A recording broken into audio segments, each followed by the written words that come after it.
everybody. It's AKA Heather Joy and Dr. Kate, and you guys are on the Hi. lifeboat.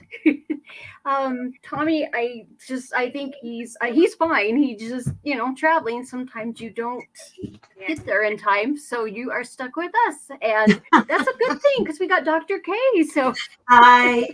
How's everybody doing on the lifeboat? I hope you're doing well.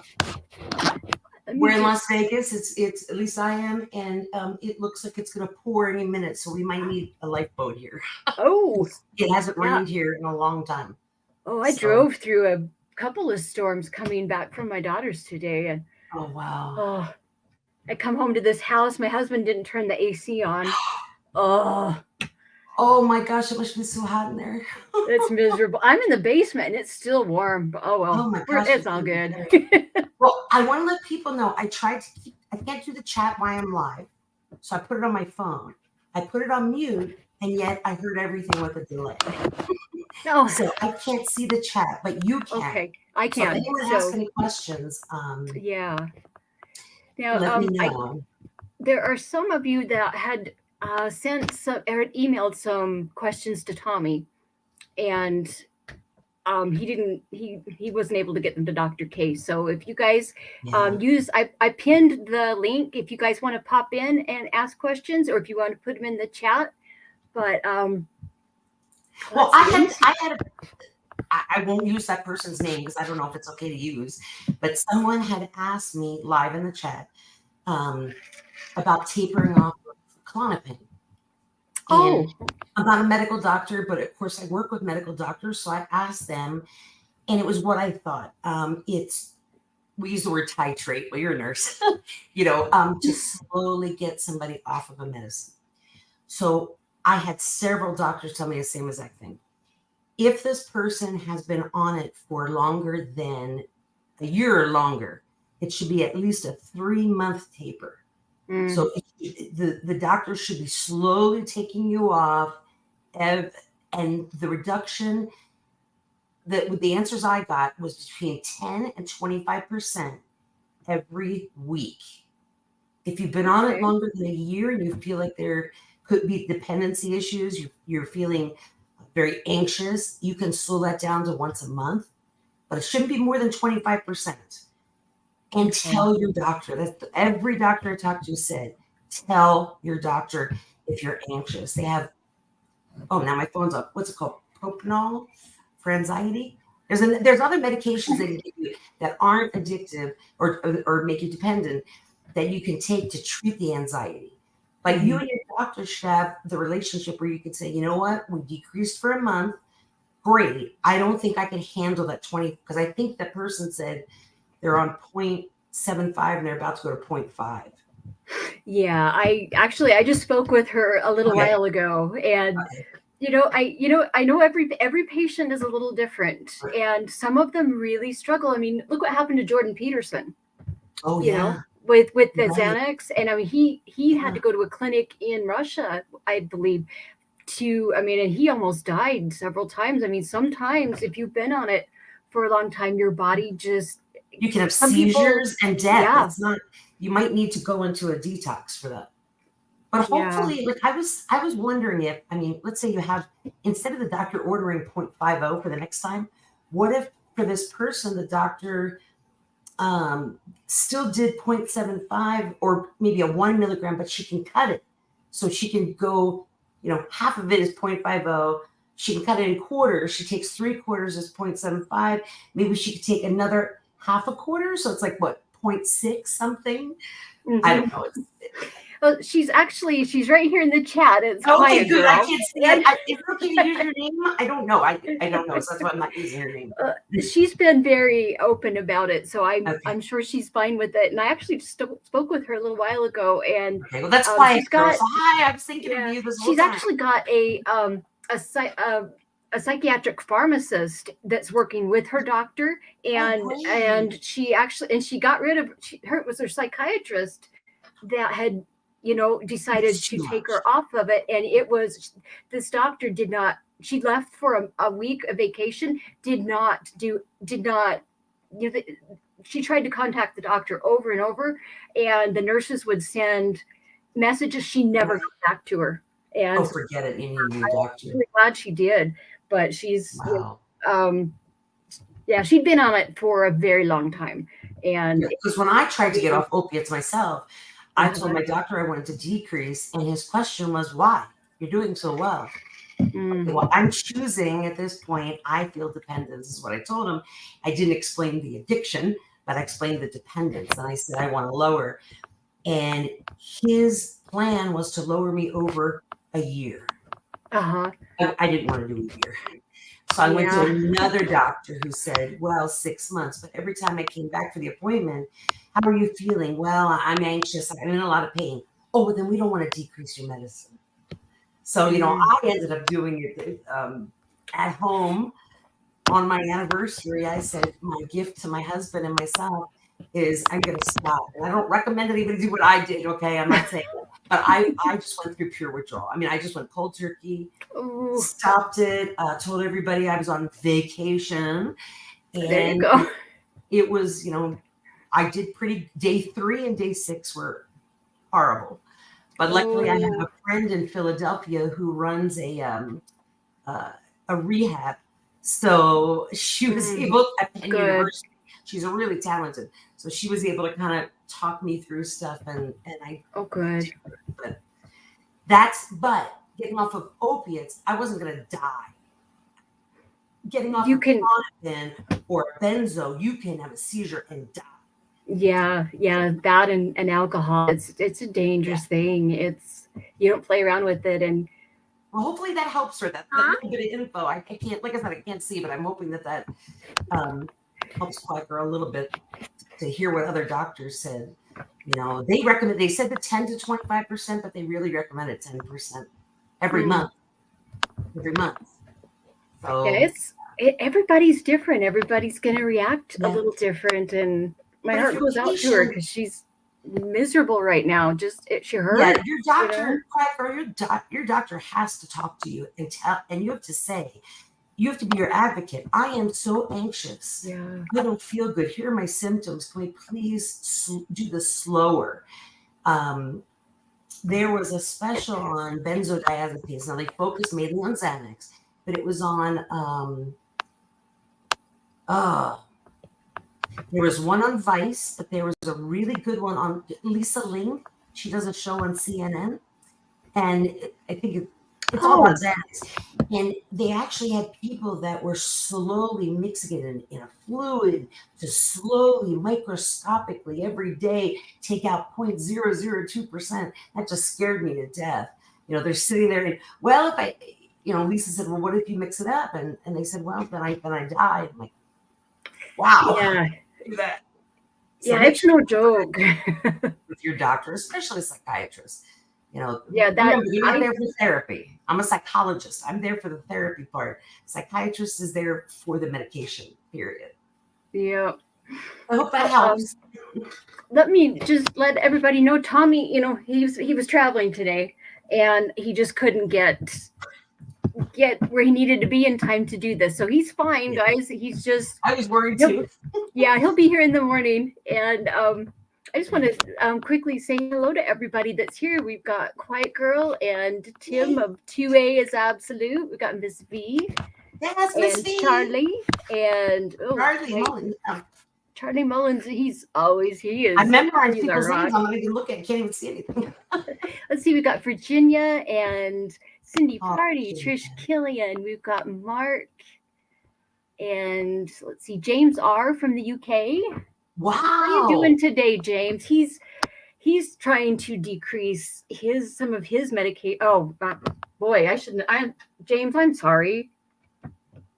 I know. I don't say anybody's name unless they say it's okay. I am sorry. Wow, But James, I you know what, though? apologize. I think there's a lot of James in the UK, if that's even his real name. So I don't think you've done anything bad. Let's There's see. tons of people. We got London, I've been to twice, and if I could move to the UK, I would. That London is my favorite place. England and then Scotland, but England, there's something about England. Love the culture. there's a lot of my ancestors are from all over England and Scotland and Denmark and Sweden. I'm half German, so all German. We don't know where Kolodner came from, but my mom's family is German. I love to get into family history and genealogy. Yeah. Oh, we got Snot Faces here. Oh, you love that name. I haven't seen that name in a Snotface. while. Yeah, that's a great Let's see, name. you've got Allison and who else Hey. have I? John Doe is here, Hey. and let's see if I miss anybody. I apologize. Mist Dragon is here, and Wonderful. Awakened by the Looking Glasses Reflection. Goosebump, she's here, Good. and let's see, anybody else? We got a lot of people. Bubba. Miss B was the first person to say hi to me in the lifeboat. So I always say hi to her first, because I remember the first day signing in, and she just immediately, boom, and it said Lissa Cage. She goes, "Hi, Lissa, welcome."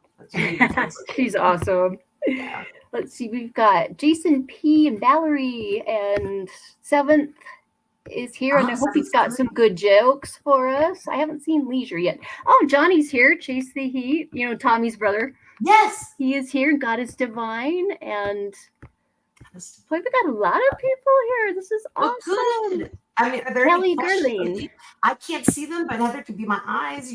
You can call in. You can text You in got the chat Carousel stuff. Delirium. Yeah, you guys. I pinned the link if you guys want to come in or put your questions here in the chat. Let me get back to the bottom here.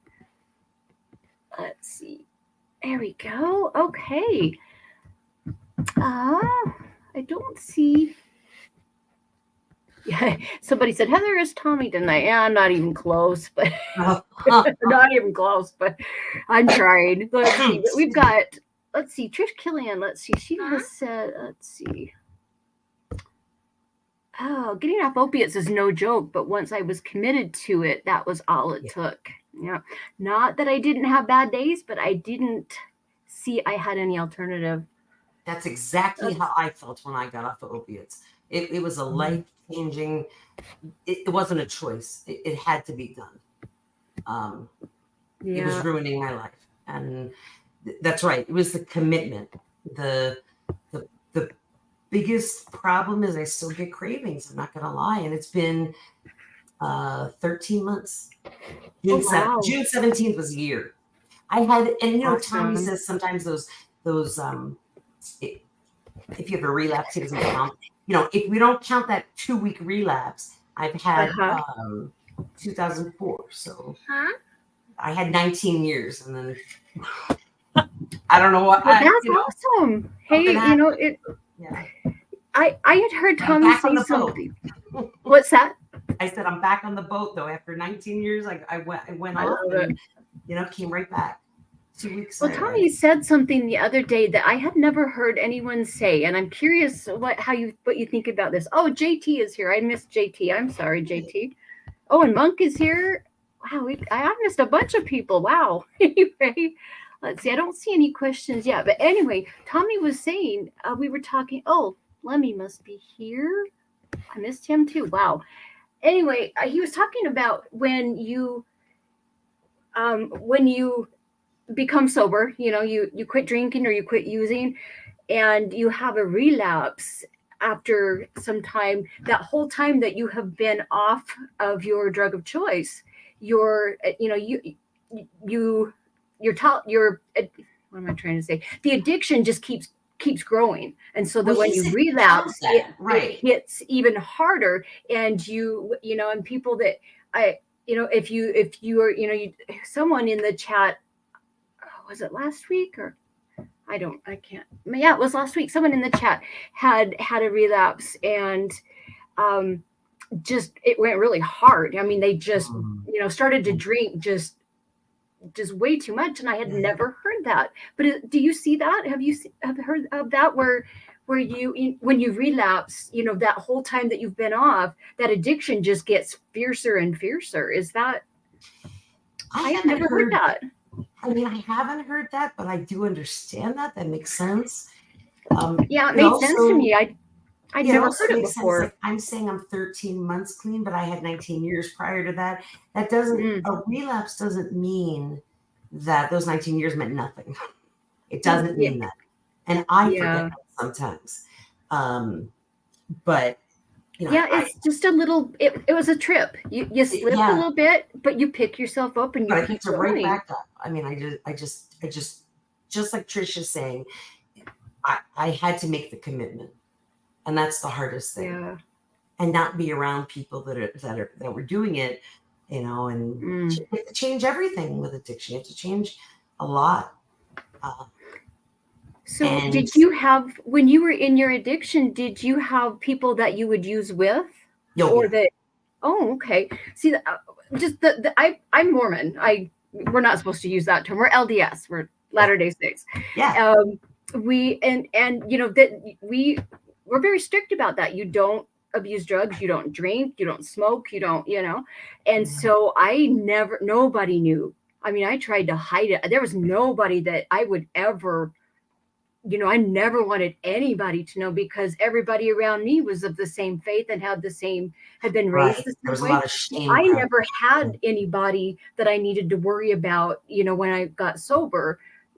All of my friends, nobody that I was with used. So, Yeah, no, I hung out with a crowd that knew that I used, but that's all they knew about me. But my husband didn't even know I was using, my best friends, no one in my family. So, I mean, I really had two completely separate lives. And, really, and yeah, that's not something I'm proud of. But that's what I did.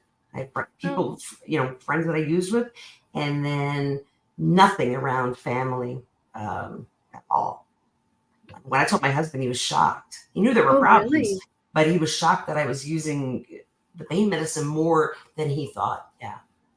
Hmm. But therapy. We went to marriage therapy. We talked about it, and we were able to stay together. We've been together 27 years, married That's 23. awesome. So yeah, I'm That's happy. awesome. But there are the religious, LDS. I mean, I'm thinking from the teenagers I see, they can't have a cigarette, they can't do this.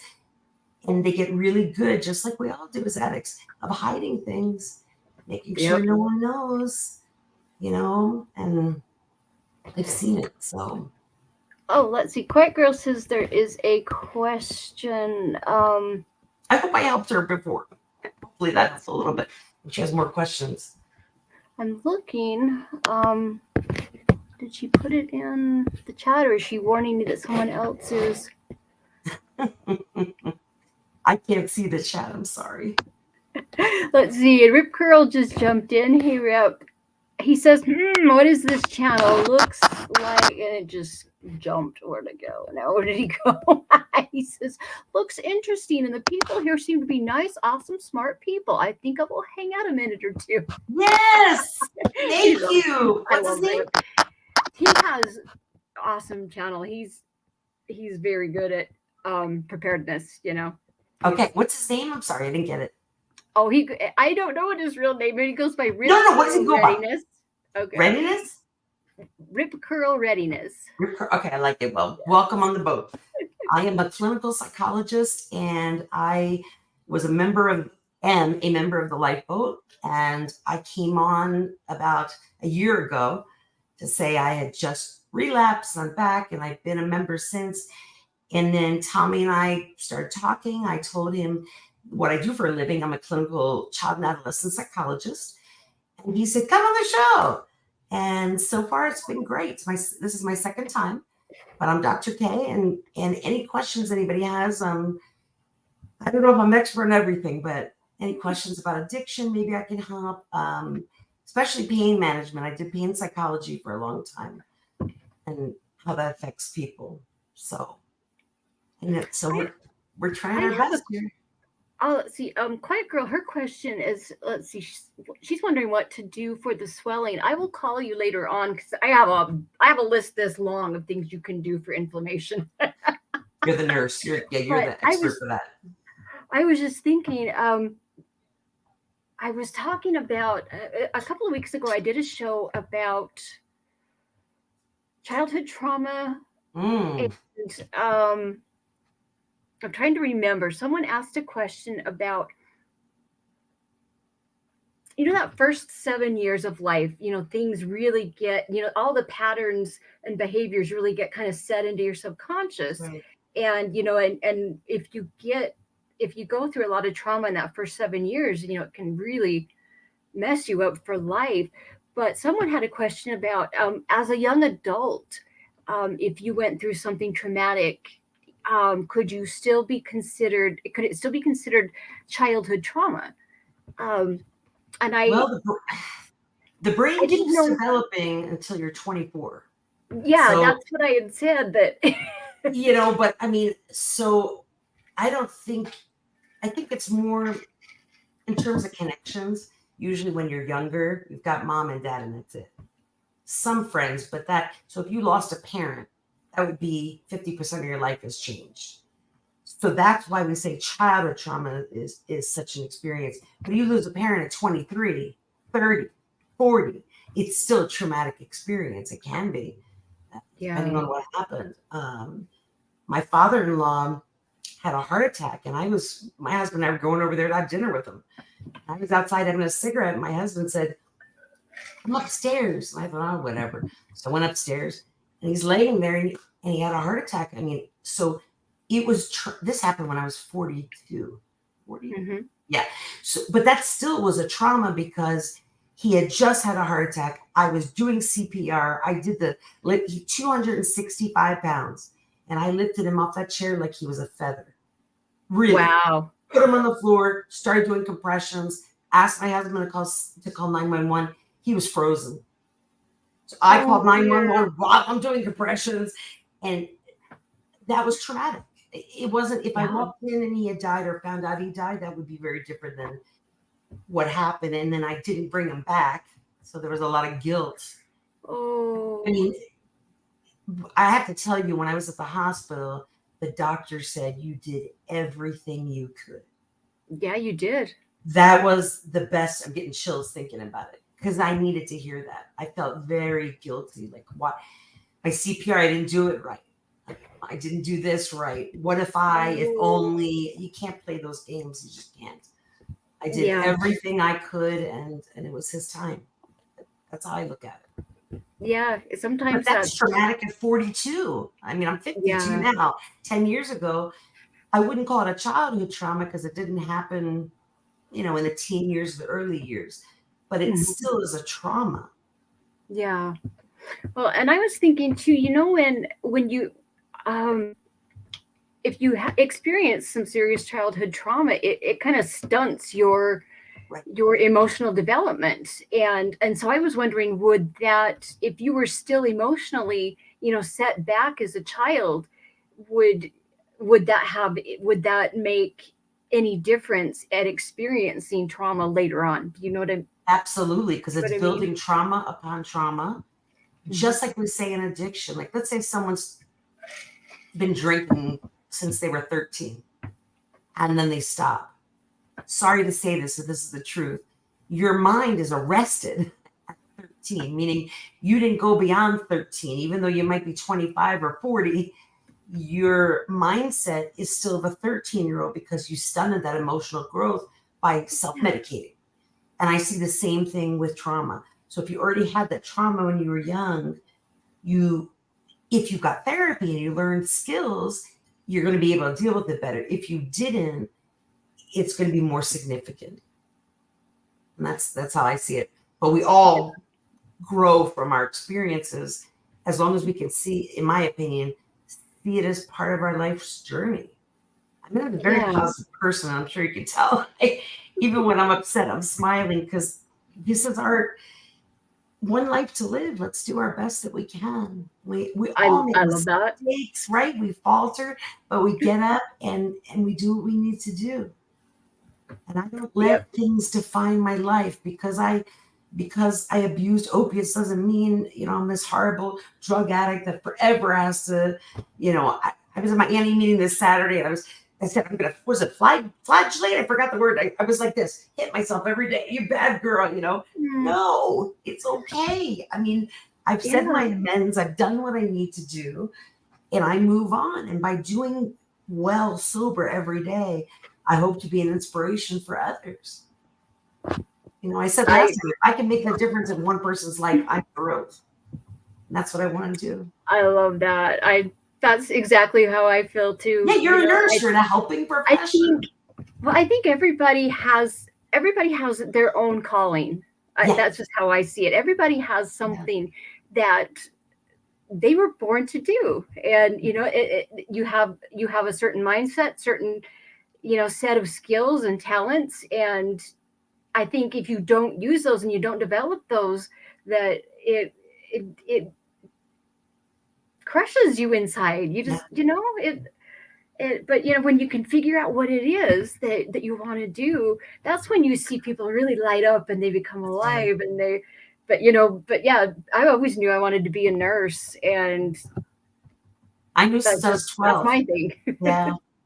But I tell people who are depressed, because depression and ADHD are really my expertise Ah, areas, the areas that I love.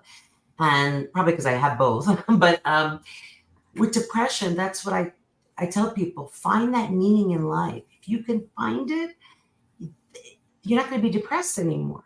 You really aren't. And once yeah, people find that, it is magical to see someone change like that. To me, it is.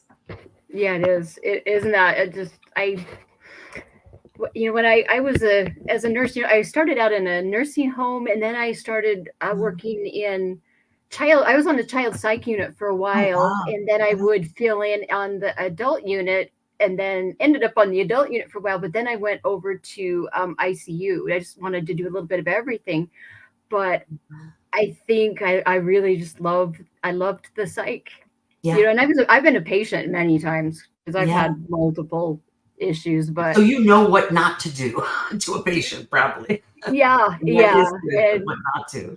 Yeah. but it's but that's what I love. I loved it when you would see people come in on the psych unit, and they would just be just in the very very rock bottom, and then to see them in a couple of weeks with the medication and the help that they get there to just light up, and again, and then you would run into them somewhere, Right. and they would be a completely different person. I mean, they would look different, and there were, unfortunately, I saw there were lots of frequent flyers that would just Yeah. come back, Sure. and but when you would actually see someone that you knew you had helped, Yeah. and Make you a saw how well difference. they were doing, that was what makes everything so good. That's the best drug. That's what I say. Not Uh-huh. opiates That's what Tommy anymore. says too. It's helping others. So yeah, if anybody has any questions, or you guys, just sometimes I get on there, I half listen to Tommy or whatever's going on. I'm just chatting with my friends in the room because you guys are my friends. I consider you family. So I don't have a problem with that either. That's not that's fine. Sometimes it's nice to just chat. I was just looking at, there were a few people that have lost parents and have been through some really traumatic things, and I've been Oh, that kind is of let me look back here for a minute and see if I've missed something I think my dog important. wants to come in the room. I'll be right back. Okay. Oh, My and hey, baby is Leisure looking at, what and am I doing? Zoe, Barella, and who else has jumped in here is she okay? since? She Mr. was at the door Bebe like a minute ago. and Okay, I guess she doesn't want to come in. I thought she did. I'll always wear tie-dye, by the way. I'm a big Grateful Dead fan. So any questions about the Dead? oh, well, Tommy will love you. That's right. Look, it even matches. I mean, I can't tell, but the pants match. I promise. Awesome. I almost always have tie-dye on. But I never was a quote, a deadhead, but I didn't realize. I came home a couple weeks ago and I said, Tommy is such a big deadhead fan. I said, I what didn't do know they even sing? And he started listing them off, and I'm like, that's who that. Oh, I said, I didn't even know who that was. That they had sung that song. Oh no, I think I saw the Grateful Dead 49 times over Oh like my goodness. 3 years. Yeah, when I was in college, I was in New Jersey. I would drive down to RFK in Washington, D.C. Uh-huh. They would be there 3, 4 shows, right? So I'd go, I'd camp, I'd sell my sodas for $1 a piece back. We're talking 1991 or something. And that would be enough money to camp. And then I'd drive back in the morning, take my finals in college, and drive back at night. Oh my I goodness. don't know how I did it. Somehow I did it, but I will Okay. always love Grateful Dead. Well, that song Ripple, Yes, Tommy beautiful. does a show just on that whole concept of Really, creating ripples, and yeah. that's always a good one. He'll do it again in a Oh, month or two, I'm I'll have to sure. see that. Let's see. That's James awesome. R had he says, just a general question. Let me just pop that up here. Just a general question. How does it work in the US? Because he's in the UK. I Okay, guess many people that need help can't afford for treatment, I guess. Or something health plans. What happens in that regard if people can't? Uh, okay, well, what is it? Well, I don't know. I I think it's different in every state from what I have seen. Um, I have never, I've never had an issue finding some way to pay for or get the treatment that I've needed, whether I had insurance or not. But um I have I it's really difficult, James, because if you're poor enough, you can get Medicaid here, which is lovely, and there are certain programs that take Medicaid, certain programs that don't. yeah. I don't have insurance, Mm. and I make my husband and I make enough money that we don't qualify for Medicaid. So I'll give you a great real example. My brother doesn't have insurance. This was like 20 years ago or something, but no insurance. But he was a waiter, and his wife was a manager of a restaurant. So they made too much money for Medicaid. Hmm. When he needed a rehab, and he needed a rehab for it was alcohol and crack cocaine were his Oh. drug of choice, but Okay. really alcohol was huge. So we took him from New Jersey, brought him out to Las Vegas. We had to pay for it.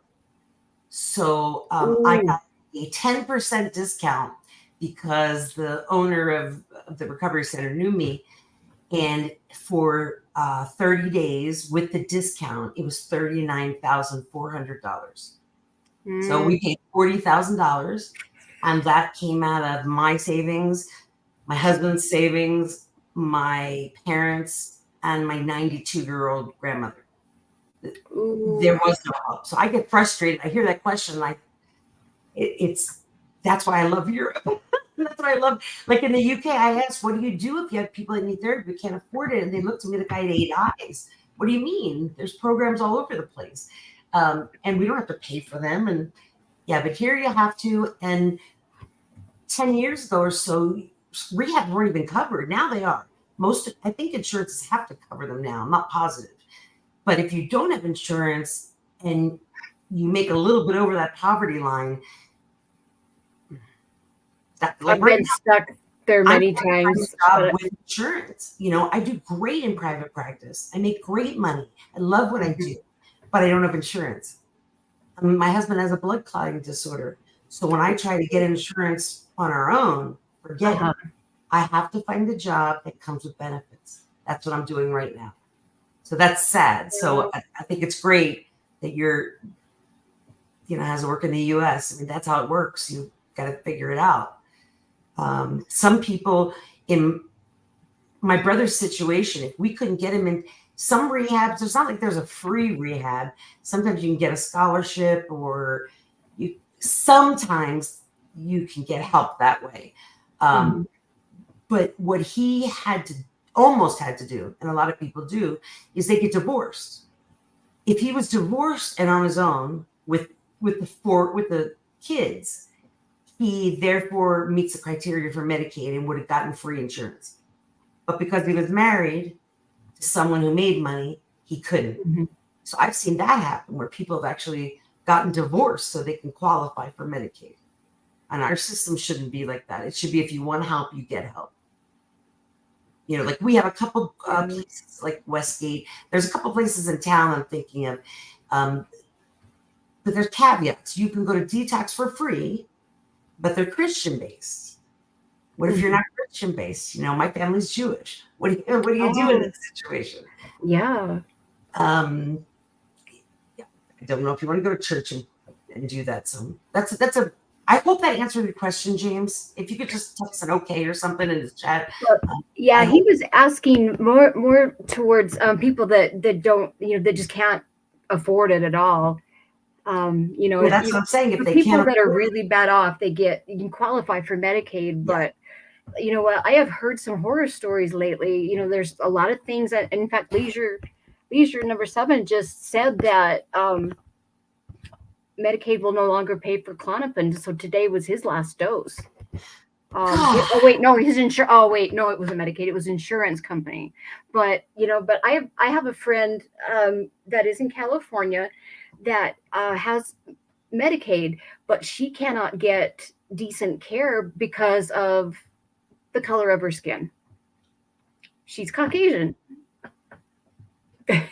and she can't get the care she needs, and it's disgusting that Yeah, it's these things unbelievable. happen. But hey, Yeah. we've got Misha is here, Okay. Oh, great. and can you hear us? I can. I don't know if it's going to work or not because my stuff isn't set up right now. But I hear We you can hear perfectly. you. woo woo. It's Hey, Misha. so it's Misha. Like whenever you don't talk to me anymore, you miss me. I miss I you, like Misha. it. Misha. Okay. Come here, baby. Not to change topic because I know we got off of it No, that's into a okay. different one. But we had spoke a little bit about losing your parents, Yeah. and I'm going to be open here. The last few days have been really hard for me. Mm-hmm. I realized pretty recently that because I lost my mom at 17, and I realized that I never said goodbye to that child. Mm. I never said goodbye to her. Yeah. And here I'm going to be a lush. But no, I never did. And I just realized it, pretty recently that my entire life has been there in the back of my mind that I lost her. But I was always so busy and, went straight to being married, to an abusive relationship, to having 3 children. Right. And just, there's a lot. And so I didn't really have time to think on it. And then it just really got me one day. We were talking about inner child. Thanks, Heather. Inner child work. And I never said goodbye to Misha. And I was somebody totally different at that time. And, we say goodbye to people when we lose them. But I didn't say goodbye to her. And so My brother, we lost my dad when I was 17, and my brother is just a year younger than me, and he went through the same thing to where he graduated from high school, he served a mission, he went to college, he got married, he started having kids, and then he realized, he finally got some help, but he had so much, and he said the same thing that you just said. He said, I needed to say goodbye to, Yeah, or you didn't get that chance to say one last "I love you" goodbye. Oh no, the last thing that we said to each other is I was 17 and full of myself, big time. Right. I grew up pretty well off, and so we didn't need money, but I still was I was working 2 jobs. I was president, vice president, parliamentarian, secretary. Right. I started my own group that it was for Explore Post, it was for medical students. So I was even certifying CPR to other people. Wow. My best friends were the EMTs. I mean, I had it going on. Wow. And I thought I was just overtired. And we went shopping for prom dresses that day. And I thought she was just because there was several times that through my life where she would act like she was dead. I don't know what the heck, but she would. And then I would panic and go in, freak mode. And anyways, I thought she was just doing that. And I thought she was just trying to get to mess with me. And so I started like a rise out of you or something. Yeah. And so I started freaking out and I started cussing, because full of yourself, 17-year-old crap that I didn't know what to do. And I remember the last thing that she said to her, I said, I love you, Mom, don't do this. And she said, don't cuss me. And that's the last thing she said. And it was like I wasn't allowed to spend the night ever anywhere besides my cousin's house. And that was only a couple of times. I was very sheltered. I was wearing flats to prom. And, I was a very good girl. Yeah. But I was also very sheltered, and I didn't realize how there wasn't anybody really there like I thought there was. I thought there was so many people in my life, and that it was like somebody took a porcelain doll and just had a glass casing over it, took a hammer and just went shh. I hear that so often.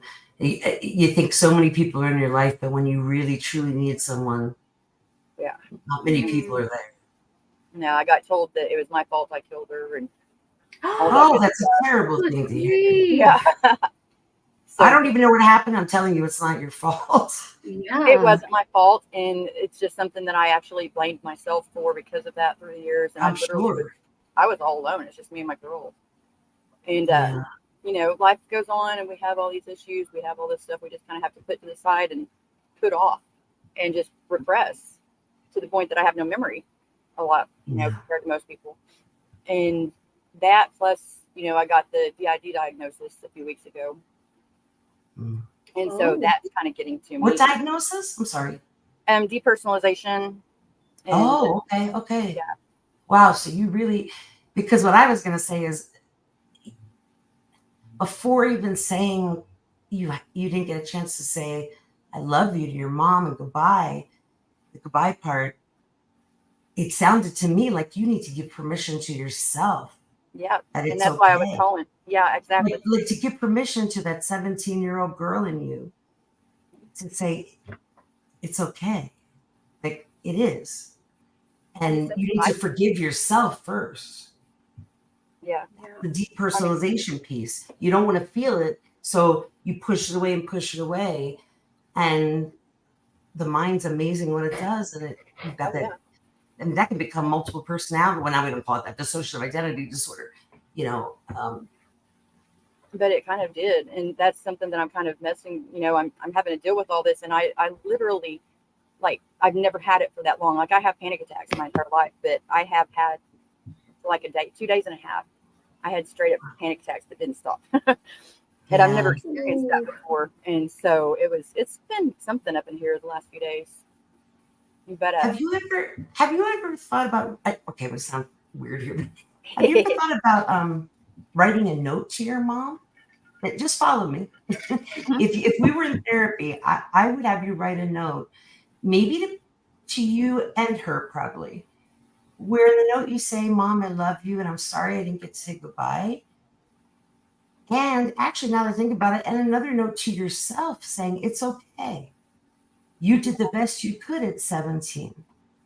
And spiritually, I'm not just being religious, spiritually, once you write that note, if you can take it and burn it, I Yeah. believe that when you burn it, that fire, you're spiritually, maybe if you believe in heaven, it reaches the heavens, but it's just a way to get it out of your system and you never have to look at it again because you burned it and it became one with the world.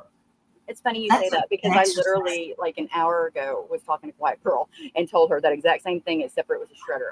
For my daughter, I was big on journaling with her, and I told her she was worried about her sister seeing it, and so I tell her just write in your journal, and then when you're finished and you've acknowledged and you're okay with it, then shred it. I bought her a shredder, and she would just write her journal. She'd write the page, and she would and she would shred it. Yeah. It would be like out to the world, but nobody ever has to see it. It's just done. It's solved. I love it. I love the idea of fire though, because it's so transformative. They use it in so many spiritual events. And that's the No, I only thing agree. I would change in that. But honestly, you need to give yourself permission. That's what I think I'm working on the most. And like we were out at my daughter's grave, just the 17th, and Mhm. it's right beside my mama's. And Mhm. I actually talked to my mom, which I didn't realize at the funeral that I'd stepped on her grave because the way that they had everything set up, that sucked. Yeah. But I told her, I said, I'm angry. I'm so mad at you. You have every right to be because she left you. And that was the first thing I've ever said to her was that. Yeah. How did Anyways, it feel to get that out? Did it feel good to get that out? in a way, Yeah. it opened a bunch of crap up more that, but I think that the biggest thing, and that's the reason I was calling in because we were talking about all that, is our inner child. She was supposed to be somebody totally different than what she turned out to be. And I never got to tell her goodbye. Yeah, And I you think have I got know to. myself. That inner child work is forgiving yourself. You have no way to say goodbye in some of those situations. To my father-in-law, I couldn't say goodbye. I was trying to bring him back to life, and I couldn't. I tried. giving yourself permission to be angry that she left, that someone that was so important to you was gone. And sometimes that's okay. It's like our society says you can't be angry. She died. No, I can be angry. Oh, I'm angry. Like I said, when you have if you're lucky and you've got a mom and a dad, if you lose mom, you have 50% of your world in dad. If it's just you and mom, what do you have when she leaves? Oh, I had mom and dad, but dad lost his mind and stayed at the golf course and slept on the couch in his golf course office. So you had nothing. You had no one there for you. I was known as a poor little girl that lived on the hill. Poor little rich girl that lived on the hill is what they used to call, some people used to call me, which was ridiculous. But, I was on that hill by myself, and it felt like something I'd never felt before. Yeah. And I've always had that, always lonely but never alone kind of motto. Like who? I mean, I'm asking this question. I already know the answer. But who was there for you at 17 when your mom died and your dad was doing his grief? You know who was there? I'll tell you. We had the senior trip, and I had a boyfriend, and then my daddy. And senior trip came. We didn't have cell phones and stuff back then because we're old. But we went to senior trip, and I had it all set up to where I wasn't going to go, and some friends would come and got me and made me go in a good way, not in a bad way. Right. And when it was all said and done, I'd made arrangements with my dad, arrangements with my boyfriend, and I got to sit. There's a wall outside of our school, and I got to sit there for hours because neither one of them showed up. And I wasn't just going to go with anybody, they didn't. By yourself. I did. I sat there by myself, and you know who ended up coming up and who I went with that day? The drug addicts, the derelicts of the entire town. Yeah. And guess what? I went on the best week of freedom and learning who I was, and of course, experimenting. Yeah. And that's what it became. And that was always, anytime that I have a problem, anytime that life gets to be too much, some people, do they do the hurting themselves, or they do this and that. And I realized I do drugs. Yeah, you use, because that's your self-medication. That is, I could always be Wonder Woman on. I could be more than what I was. I didn't have to. It wasn't that I would hide from my life or anything. It's I needed to be more, and that helped me to do that. Yeah. Now that stuff's not there anymore, so that's one good thing about it is it doesn't give me that. So, but that was it. And I went. You need to find something else to fill that hole. Well, there's plenty to fill the hole. Drugs, There's plenty to fill the hole. That's never been the problem. It's just the organizations and the validations and I was Ellen Enchanted. Anybody ever needed or said that they ever wanted anything, I would do it regardless of my own. And it's like I'd seen a post the other day, a while back, that said something about how you're standing in the rain getting soaking wet while you're holding the umbrella for everybody else. And I started to say, yeah, I totally get that one. And then I was like, but you know what? Who asked me to hold the umbrella? Who asked me to hold the umbrella? Who asked me to stand out in the rain and hold it? Nobody.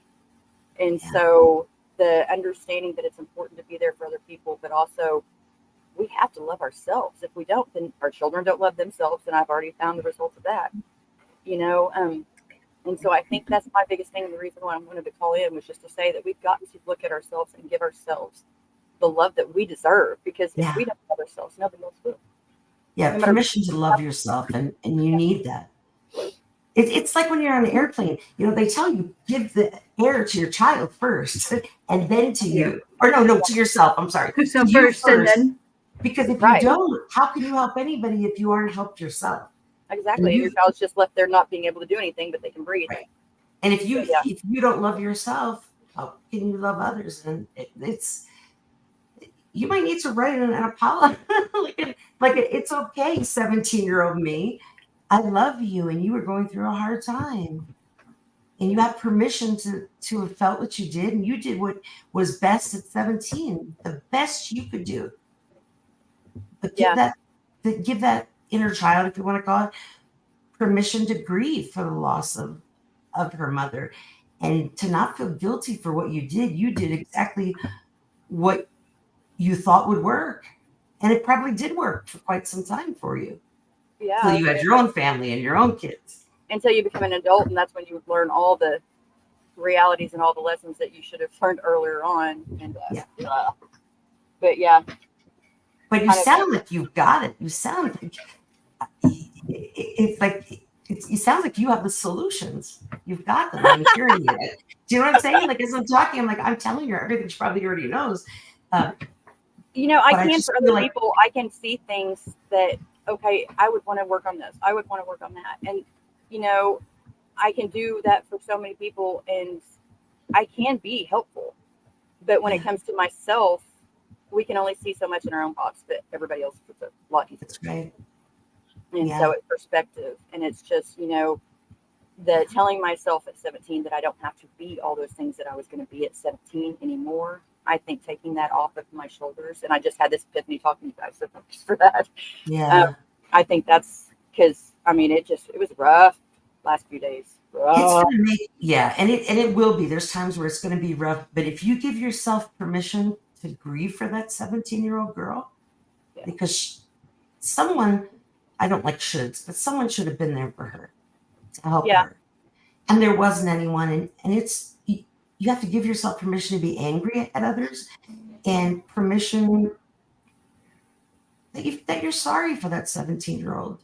Almost like she's a separate person. Like you did everything And you could. that's exactly right there. Right.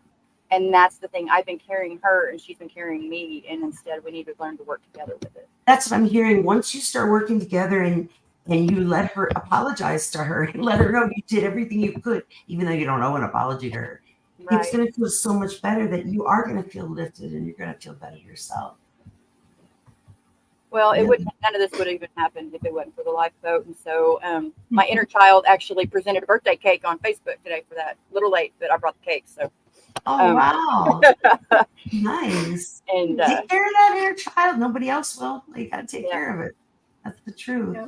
and the lifeboat does that. So I think you've just helped so many more people besides yourself. I hope so. Right here, because Lots of people feel I that hope way. so. You've got to apologize and let that inner child know it's okay. You did the best you could.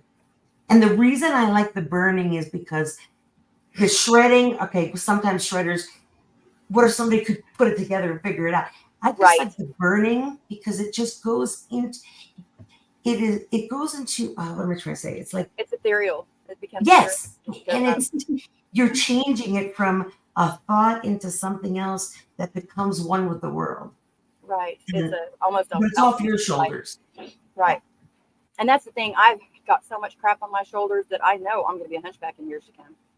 Yeah. Because, you know, there's just Yeah. more and more keeps piling up, and I've got to find a way to take it off. And that's what, Once you on do that that, life has helped me with that. yeah, you're going to get rid of that depersonalization and you're going to eventually, it's going to all become one. Yeah. And I can't wait. And I'm glad that I've got the lifeboat to share with me and to experience together. Awesome. So Oh, that's I will great. get off of here. I know it's about time for the kitty cat to show up. So even though she's not today. Misha, Cat in the rat. this girl that has just been talking is so talented. She has her art and her way of expressing herself. It's incredible. So I mean, man, you know, when you can get past this, there's no stopping you. That's right. Not at all. They're just I got to decide if it's going to be the bulldozer type of non-stopping me, or if it's going to be actually what I want it to be, and that would be graceful, helping, and becoming. Yeah, keep that gratefulness in mind. That'll tell you what to do. Yep. Thank you so much for calling in. I guarantee thank you for letting me many people feel the way you did. I hope we helped a little bit here on the lifeboat. I hope so too. That's what it's all about. Yeah. So, yep. I love y'all. Okay, love you too. Really. Love this boat. Bye, guys. And I love your 17-year-old self as well. Me too. She's pretty awesome. Bye, guys. Sounds like she was. Bye. Thank you. Thank you. That was wonderful. So sweet.